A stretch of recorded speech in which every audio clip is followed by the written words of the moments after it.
Sobat Komsos, selamat berjumpa kembali dalam program Komsos kita, Orsik, obrolan seputar iman Katolik. Bersama saya, Flavia Triska Pasaribu. Ini adalah episode yang keempat, setelah sebelumnya kita membahas mengenai seorang romo yang menjadi datu. Di episode kali ini kita akan membahas mengenai peristiwa iman kita, yaitu Pentakosta atau Hari Turunnya Roh Kudus, atau juga yang sering akrab disapa dengan hari lahirnya gereja. Nah, Sobat Komsos, hari ini narasumber kita adalah seorang romo yang kegiatan sehari-harinya bekerja menjadi sekretaris di Keuskupan Sibolga. Beliau akan membantu kita untuk membahas tentang Pentakosta dan apa yang perlu kita sikapi atasnya. Shalom Romo. Shalom, selamat berjumpa para saudara dan saudari, khususnya para sahabat Orsik, obrolan singkat, obrolan seputar iman Katolik. Baik Romo, boleh dulu memperkenalkan diri Romo, nama, tahun takbisan, kemudian kesibukan Romo apa akhir-akhir ini. Baik, terima kasih banyak, tadi sudah disampaikan secara singkat, tidak banyak kutambah. Nama saya Pastor Blasius Super YC. Saya sehari-hari seperti tadi disampaikan membantu uskup di sekretariat keuskupan, sekretaris keuskupan. Juga ada beberapa tugas lain di tribunal, kemudian juga membantu di Sekolah Tinggi Pastoral di Gunung Stoli mengajar. Juga ada beberapa tugas-tugas lain yang menjadi keseharian hidup saya. Baik Romo, di episode kali ini kita akan membahas mengenai Pentakosta. Nah, mungkin banyak Sobat Komsos yang belum mengetahui dan memahami apa kira-kira itu pengertian dari Pentakosta dan mengapa Pentakosta itu kita rayakan di akhir masa Paskah. Baik para saudari dan saudara terkasih, pertanyaan yang menarik ya. Bagaimana kita memahami perayaan Pentakosta? Kita tahu bersama bahwa perayaan Pentakosta merupakan perayaan puncak dari seluruh lingkaran masa Paskah. Kita buka dengan Rabu Abu, ya disusul dan mulai dengan masa Prapaskah, kemudian itu berlangsung lebih dari 40 hari sebetulnya. Karena hari 40 hari itu tidak terhitung hari minggunya. Kemudian kita merayakan hari kebangkitan Tuhan, ya hari Minggu Paskah. Dan 50 hari setelah itu kita merayakan hari raya Paskah Pentakosta, ya hari ke-50. Dalam kitab Kisah Para Rasul bab 1, di situ ditulis bahwa selama 40 hari Yesus berulang kali menampakkan diri kepada para murid, khususnya kepada para rasul. Setelah itu dia naik ke surga. Dan pada hari ke-50 dia mengutus Roh Kudus kepada para murid. Dalam Kisah Rasul bab 2 ayat 1 sampai dengan 11, di situ dilukiskan pengalaman Pentakostal para murid, orang-orang yang percaya kepada Yesus. Mereka berkumpul dalam sebuah rumah di Yerusalem. Kemudian tiba-tiba Roh Kudus itu turun atas mereka, memenuhi ruangan atau rumah di mana mereka tinggal. Dan Roh Kudus itu hadir dalam dua wujud, tiupan angin kencang dan dalam wujud lidah-lidah api yang hinggap di atas mereka. Kata Pentakosta sendiri dari bahasa Yunani Pentekoste, artinya hari ke-50. Maka kalau dikatakan mengapa di akhir perayaan Paskah hari raya Pentakosta ini, dari termnya, istilahnya sendiri dalam Kisah Para Rasul disebutkan itu secara jelas ya. Itu yang pertama.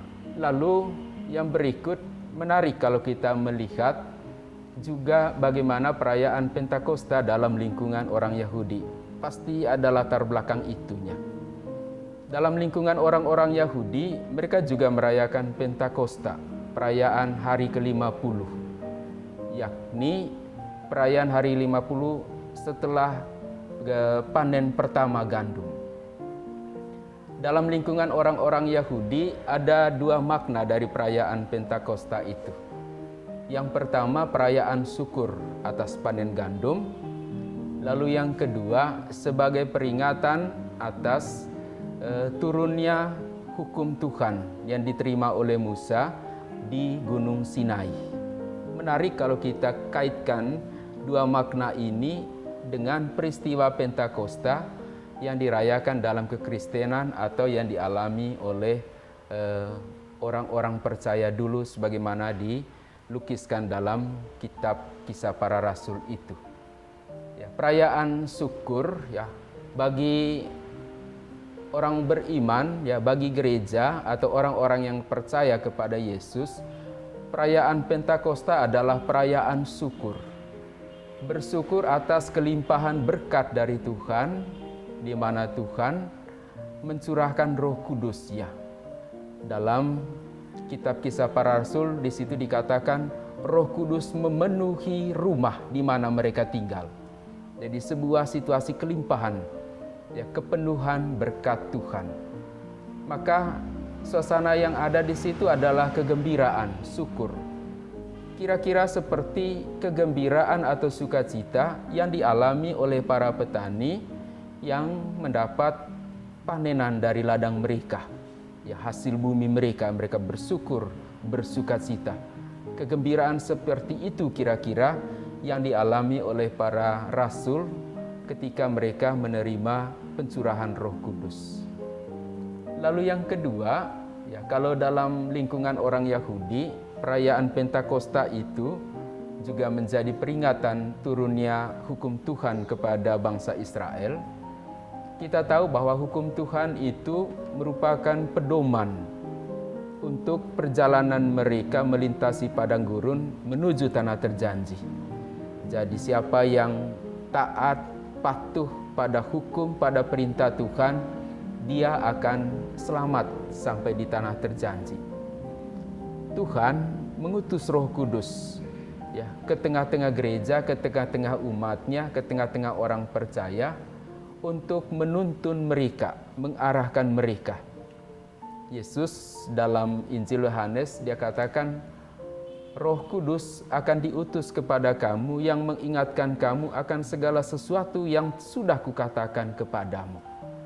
Ya, apa yang dikatakan oleh Yesus itu sabdanya yang menjadi tuntunan perjalanan hidup kita. Jadi kalau bangsa Israel menjadikan kitab atau hukum Tuhan ini sebagai tuntunan perjalanan kita, lalu Tuhan Yesus mengutus Roh Kudus ke tengah-tengah kita yang menuntun, mengarahkan kita, memberi kekuatan dalam seluruh perjalanan kita di dunia ini sebagai murid-murid Tuhan. Jadi itu secara singkat ya kenapa kemudian hari ke-50, kemudian kita lihat bagaimana latar belakang juga perayaan sejenis dalam lingkungan Yahudi atau orang Israel, begitu. Baik, terima kasih Romo. Tadi Romo menjelaskan mengatakan bahwa Roh Kudus itu berupa tiupan angin, kemudian ada lidah-lidah api. Nah, dalam kitab suci juga kita bisa melihat, membaca bahwa saat Yesus dibaptis, Roh Kudus yang turun itu berupa burung merpati. Mengapa dia berbeda, Romo? Apakah lambang Roh Kudus dalam kitab suci itu beraneka ragam atau bagaimana? Baik, sebetulnya dalam kitab suci terdapat sejumlah lambang atau simbol mengenai Roh Kudus itu. Dalam peristiwa Pentakosta ketika Roh Kudus turun atas para rasul, seperti tadi saya sampaikan tertulis dalam kitab Kisah Para Rasul bab 2, ada dua lambang Roh Kudus di situ, tiupan angin kencang ya. Lalu yang kedua lidah-lidah api. Ya sebetulnya banyak ya simbol lain atau lambang lain mengenai kehadiran Roh Kudus. Misalnya air juga lambang kehadiran Roh Kudus. Ya, dalam perayaan pembaptisan, ya, kita berseru kepada Tuhan untuk menyucikan air itu. Kemudian air itu menjadi tanda sakramental yang memberi daya ya, untuk kelahiran baru. Kemudian juga lambang kehadiran Roh Kudus itu juga dalam bentuk pengurapan, ya. Pengurapan atau penumpangan tangan. Ya, misalnya Kitab Suci menulis mengenai Yesus yang menumpangkan tangan atas orang yang sakit, atau anak-anak datang kepadanya lalu memberkati mereka dengan menumpangkan tangan.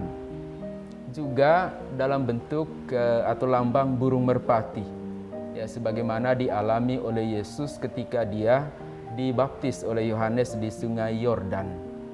Ya, tentang lambang burung merpati ini kita barangkali mengingat peristiwa Nuh ya, ketika air bah, kemudian untuk melihat apakah air bah itu sudah mulai surut, kemudian Nuh melepaskan burung merpati. Burung merpati itu keluar, kemudian dia kembali dan membawa ranting daun zaitun. Oh, ini pertanda bumi sudah bisa didiami, ada kehidupan dan sebagainya. Pemaknaan lanjutannya ya, burung merpati sering menjadi simbol kedamaian, ya, sukacita dan sebagainya. Gitu. Simbol-simbol lain misalnya awan, ya, cahaya. Ya, kita di Kitab Suci itu misalnya ketika peristiwa transfigurasi Yesus di atas gunung, penampakan Tuhan itu dalam rupa awan, dari dalam awan ya keluarlah suara. Atau dalam perjalanan bangsa Israel di Gunung Sinai, tiang awan. Lalu cahaya misalnya dalam pengalaman Rasul Paulus ya, ketika dalam perjalanan pengejaran orang-orang yang mengikuti Yesus ke Damsyik, lalu cahaya menyilaukan mata Rasul Paulus. Ya. Jadi ada beberapa simbol ya tentang Roh Kudus itu dilukiskan dalam Kitab Suci. Jadi api, angin, air, pengurapan, penumpangan tangan, kemudian atau meterai ya.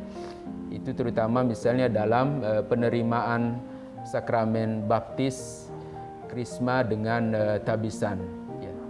Jadi orang yang mendapat pengurapan Roh Kudus di situ melekat seperti meterai itu, tak terhapuskan. Nah, itu beberapa lambang kehadiran Roh Kudus dilukiskan dalam Kitab Suci. Baik Romo, Roh Kudus yang hadir pada saat kita menerima sakramen baptis dan krisma itu apakah Roh Kudus yang berbeda, Romo? Apakah ada tingkatan-tingkatan Roh Kudus? Misalnya kita menerima sakramen baptis, Roh Kudus yang hadir itu tidak sehebat pada saat kita menerima sakramen krisma, begitu Romo?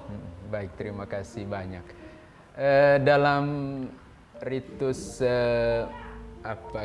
pembaptisan ada dua. Di situ ada dalam tata perayaan pembaptisan ada dua. Ada yang hanya penerimaan sakramen baptis saja.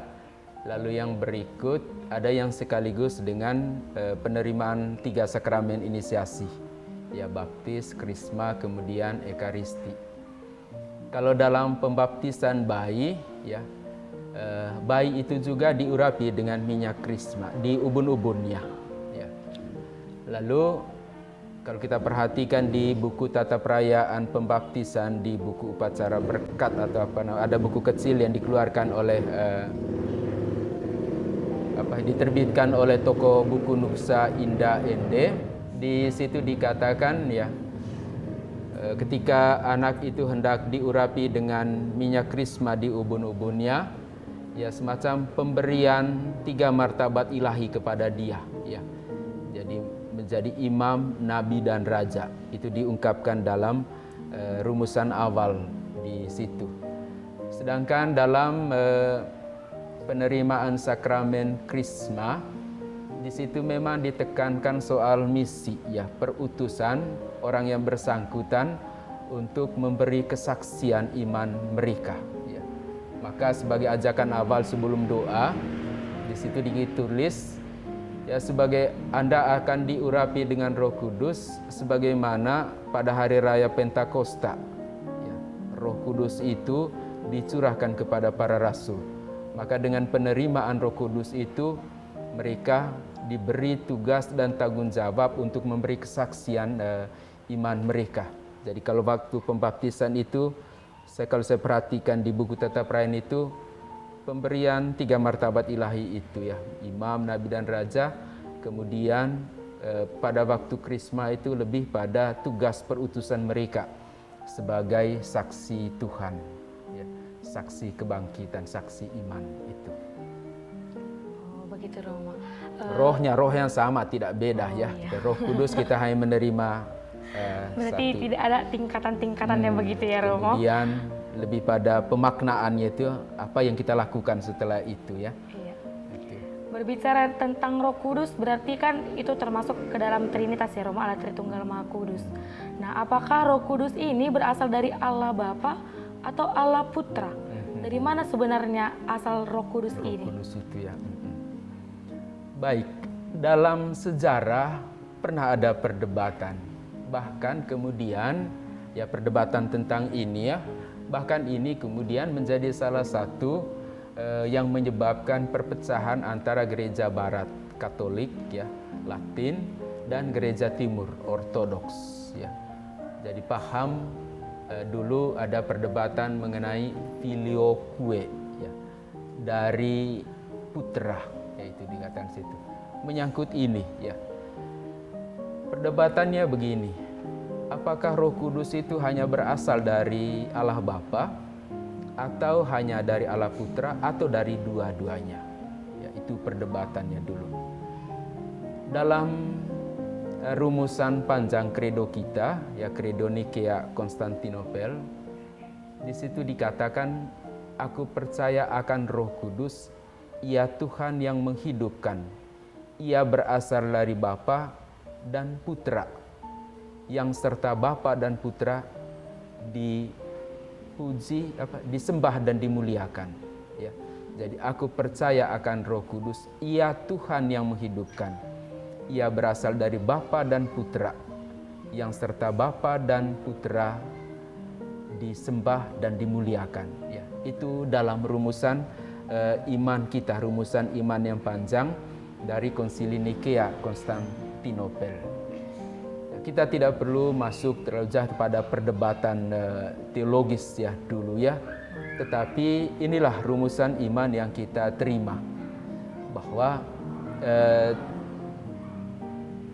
Allah Tritunggal ini ya, Allah Bapa, Allah Putra, Allah Roh Kudus, mereka sehakikat ya. Kesehakikatan itulah ya juga menjadi salah satu dasar dalam pengakuan iman kita bahwa ya Roh Kudus itu turun dari Allah Putra dan Allah Bapa. Dengan diturunkannya mereka dari Allah Bapa dan Allah Putra, tidak berarti bahwa Roh Kudus itu lebih rendah, tidak. Mereka tetap sehakikat. Ya. Itu.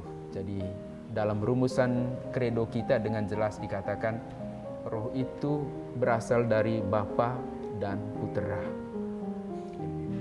Sebagaimana yang kita ketahui bahwa Pentakosta itu kan pencurahan Roh Kudus kepada para rasul, begitu kan Romo? Nah kemudian apakah Rasul Matias yang menjadi pengganti Yudas Iskariot pada saat itu mendapatkan pencurahan Roh Kudus yang sama dengan ke-11 rasul yang lainnya?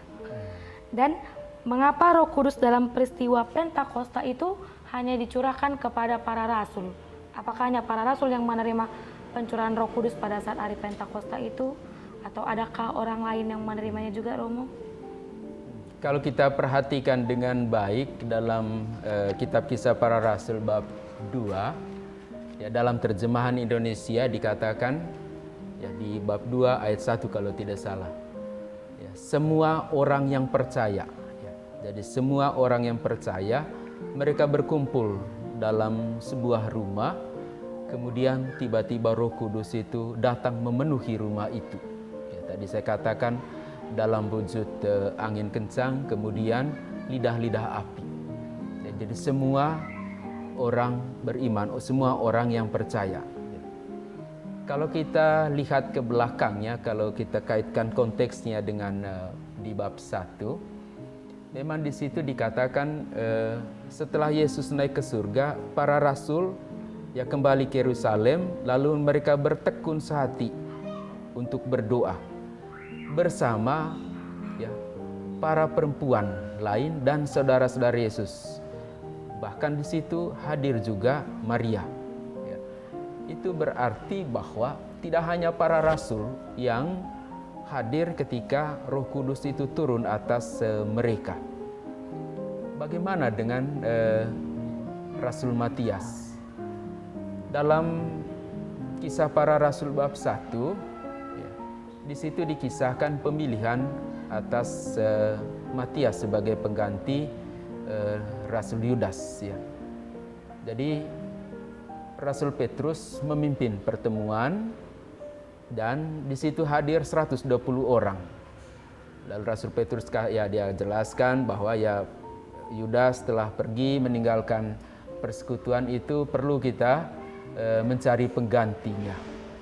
Lalu syaratnya bahwa penggantinya itu haruslah orang yang sering berada bersama para rasul sejak pembaptisan Yohanes sampai kenaikan Yesus. Ya, itulah syaratnya. Maka diajukanlah 2 nama. Ya. Satu bernama Yusuf atau disebut juga Barabas atau Justus. Ya. Dan yang kedua adalah Matias.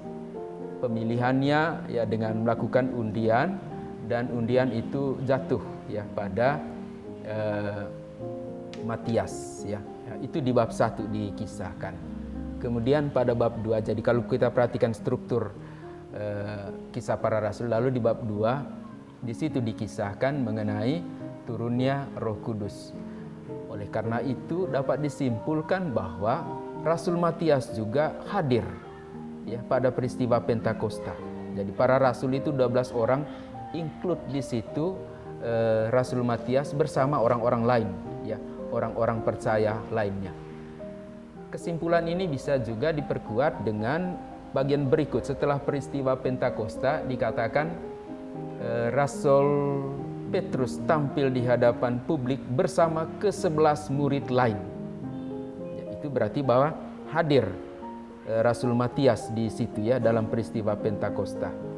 Dengan demikian roh yang sama pada kesempatan yang sama bersama para rasul yang lain juga diturunkan atas Matias. Jadi bukan momen yang berbeda. Jadi rohnya tetap sama, tapi bahwa pada peristiwa Pentakosta Rasul Matias juga hadir di situ.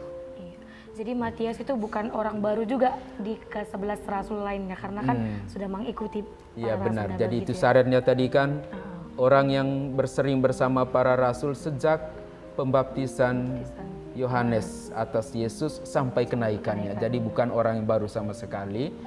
Lalu dialah yang terpilih dari 2 calon itu. Di antara 120 orang dikatakan dalam Kisah Para Rasul. Baik. Begitu. Banyak juga berarti ya.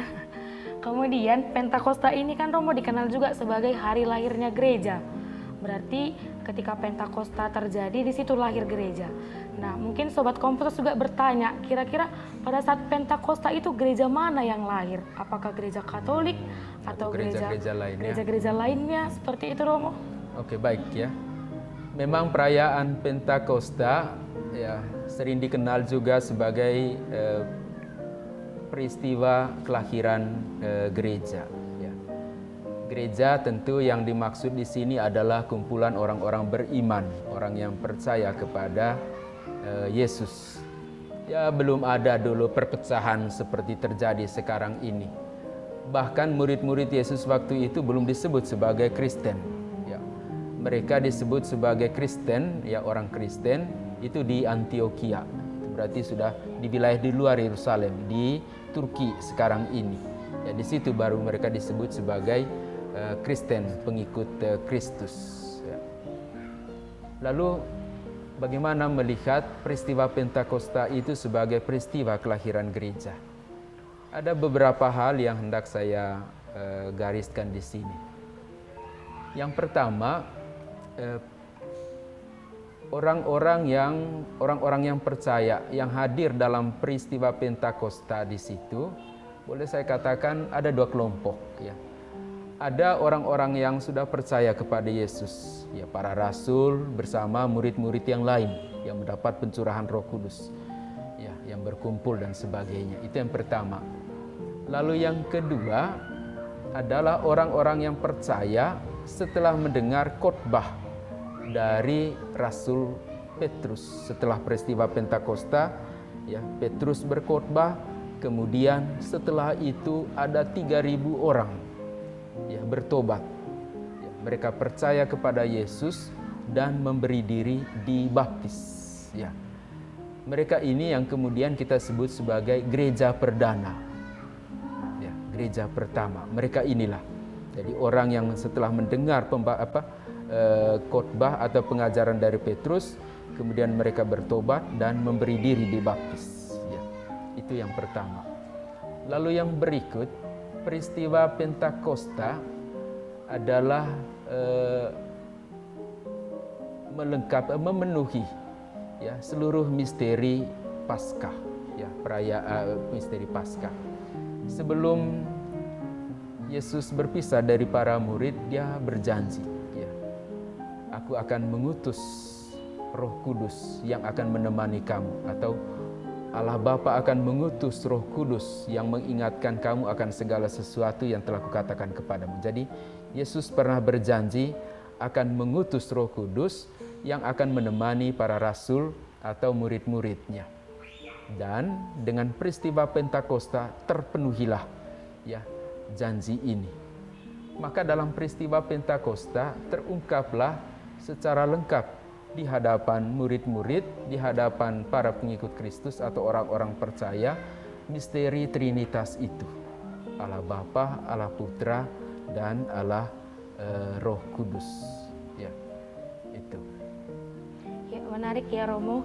Dalam kitab suci kan juga kita membaca bahwa Yesus pernah berkata, aku menyertai kamu sampai akhir zaman. Nah, apakah ada kaitannya perkataan Yesus itu dengan Roh Kudus yang menjadi pengganti Yesus pada saat Yesus naik ke surga? Adakah kaitannya dengan itu? Baik, ini pertanyaan ini mengonfirmasi apa yang sudah disampaikan sebelumnya ya, bahwa sebelum Yesus berpisah dari para murid, dia berjanji ya. Jadi dia naik ke surga, lalu dia katakan, saya tidak mau tinggalkan kamu seperti yatim piatu. Aku akan menyertai kamu sampai akhir zaman. Di Injil Matius kalau tidak salah itu ya, bab 28 dan seterusnya itu ya. Jadi janji penyertaan Yesus, dan itu memang terpenuhi dengan kehadiran Roh Kudus. Jadi kehadiran Roh Kudus itu menjadi wujud dari penyertaan Allah ya bagi para murid dalam seluruh perjalanan hidup mereka sebagai saksi-saksi kebangkitan, sebagai murid-murid Tuhan. Baik Romo. Berbicara mengenai Roh Kudus, kita seperti yang kita ketahui kan Romo, ada 7 karunia Roh Kudus, kemudian ada buah-buah Roh Kudus yang beraneka ragam. Nah, mengapa ada banyak karunia, ada banyak buah-buah Roh Kudus sementara sumbernya itu sama? Apa yang membuat itu beraneka ragam, dan bagaimana cara kita agar kita bisa mengalami pendampingan dari Roh Kudus itu? Baik, yang pertama perlu dibedakan antara karunia-karunia Roh Kudus dan buah-buah Roh Kudus. Dalam doktrin gereja diambil dari kitab Yesaya 7 karunia Roh Kudus itu ya. Kemudian surat Rasul Paulus juga kepada jemaat di Korintus, dia menyebut ya macam-macam karunia ya. Itu di 1 Korintus bab 12 ya, rupa-rupa karunia tetapi satu roh. Ya, karunia bahasa Yunani-nya karisma ya. Anugerah, kemurahan hati, kebaikan hati Allah ya, yang diberikan kepada orang tertentu atau kelompok orang ya, untuk mengemban tugas perutusannya. Ya, dalam surat Rasul Paulus kepada jemaat di Korintus disebutkan ya macam-macam karunia Roh Kudus itu ya. Misalnya roh memberikan karunia untuk berkata-kata dengan hikmat Yang lain, roh yang sama memberikan karunia yang berkata-kata dengan pengetahuan dan seterusnya. Ya. Jadi karunia itu anugerah pemberian dari Allah, ya, baik kepada kelompok, ya, maupun kepada orang tertentu. Lalu buah-buah roh itu adalah hasil yang keluar dari manusia. Ya. Itu boleh saya ibaratkan seperti pohon dan buahnya. Jadi karunia-karunia itulah pohonnya. Kemudian siapa yang konsisten dengan apa yang diberikan Allah ini, lalu muncul buahnya. Ya. Buahnya itu ya dalam surat Rasul Paulus kepada jemaat di Galatia, dia menulis ya ada 9 buah roh itu. Ya. Dipertentangkan memang antara perbuatan daging dan perbuatan roh. Ya. Jadi buah roh itu adalah orang yang memang memberi diri untuk dituntun, dibimbing oleh Roh Kudus ya, dengan karisma-karisma tadi, dengan karunia tadi. Ya, buah-buah itu dikatakan ya sukacita, damai sejahtera, kesabaran dan seterusnya di surat Galatia. Ya, saya bacakan di sini 9 karunia Roh Kudus itu. Galatia 5 ayat 22 sampai 23. Kasih, sukacita, damai sejahtera, kesabaran, kemurahan, kebaikan, kesetiaan, kelemah lembutan, penguasaan diri. Ya. Jadi kalau orang memberi diri dituntun oleh Roh Kudus, dia menggunakan dengan baik karisma yang Tuhan berikan kepadanya, maka dari dalam diri orang itu lahirlah ya buah-buah atau keutamaan-keutamaan kehidupan ini. Jadi semua berasal dari Roh Kudus. Kalau orang memang memberi diri dituntun Roh Kudus, maka dari dirinya lahirlah keutamaan-keutamaan yang tentu ya bermanfaat ya bagi keselamatan umat manusia. Baik, terima kasih banyak Romo atas penjelasannya mengenai Pentakosta, mengenai Roh Kudus dan lain sebagainya.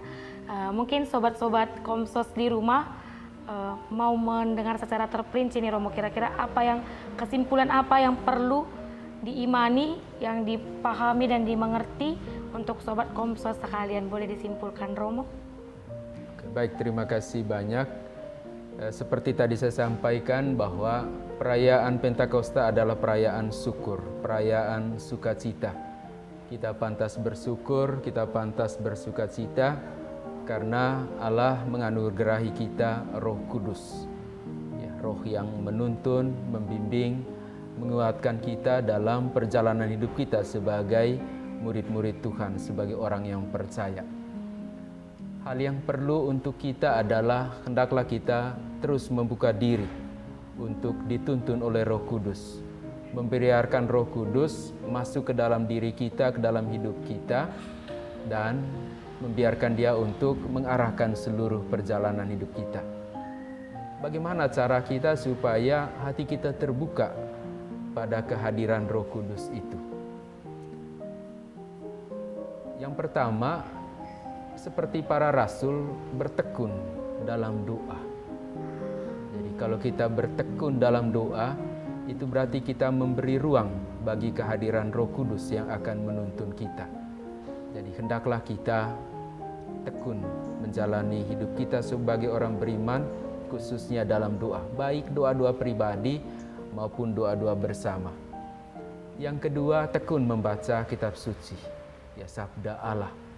Ya Tuhan Yesus sendiri berjanji di mana 2-3 orang berkumpul dalam namaku, aku hadir di tengah mereka. Jadi ketika kita membaca kitab suci, kita sebetulnya berdoa dan kita yakini Tuhan di situ, Roh-Nya menuntun kita. Juga cara lain dengan menerima sakramen-sakramen. Ya, dalam gereja Katolik kita punya 7 sakramen.